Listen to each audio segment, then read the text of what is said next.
Conservative leader Pierre Poilievre has sharply criticized the Liberal government's energy policies, accusing them of undermining Canada's economic position and increasing U.S. leverage.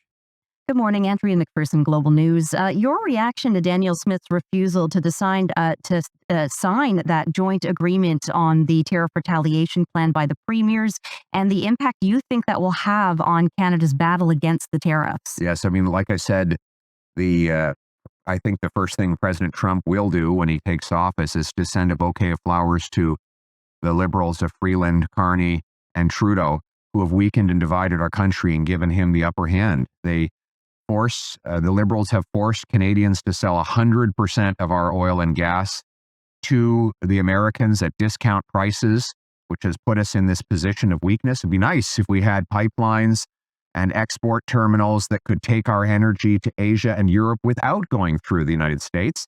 But of course, the economic radicals of Trudeau, Freeland, and Carney blocked those projects because of their radical ideology, and they have made us more and more dependent on President Trump.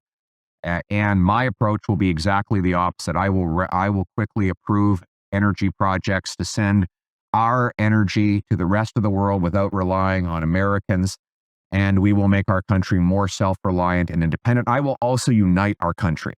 The Liberals are trying to divide one province against another, Canadian against Canadian, right at our moment of maximum vulnerability. This is because we do not have a functional federal government.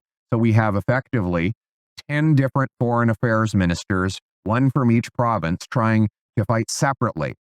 If we had a carbon tax election now, we could elect a strong, stable, national majority government that would stand up for all Canadians, all industries, in all provinces, and that's what we need to do. I think the first thing President Trump will do when he takes office is to send a bouquet of flowers to the Liberals of Freeland, Carney, and Trudeau, who have weakened and divided our country.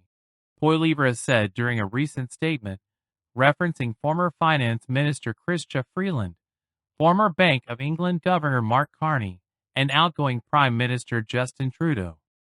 Poilievre condemned the Liberals for failing to build pipelines and export terminals, forcing Canada to sell its oil and gas exclusively to the U.S. at discounted rates. He attributed this to what he called the radical ideology of Liberal leaders. The Conservative leader pledged to approve energy projects to diversify Canada's export markets and reduce reliance on the U.S. I will quickly approve energy projects to send our energy to the rest of the world without relying on Americans, he said, framing energy independence as central to his vision for a self-reliant and united Canada. The critique arrives amid political upheaval, as Trudeau recently announced his resignation, citing parliamentary gridlock. Freeland and Carney are both expected to vie for the Liberal leadership, signaling a potential continuation of the policies Poilievre has criticized.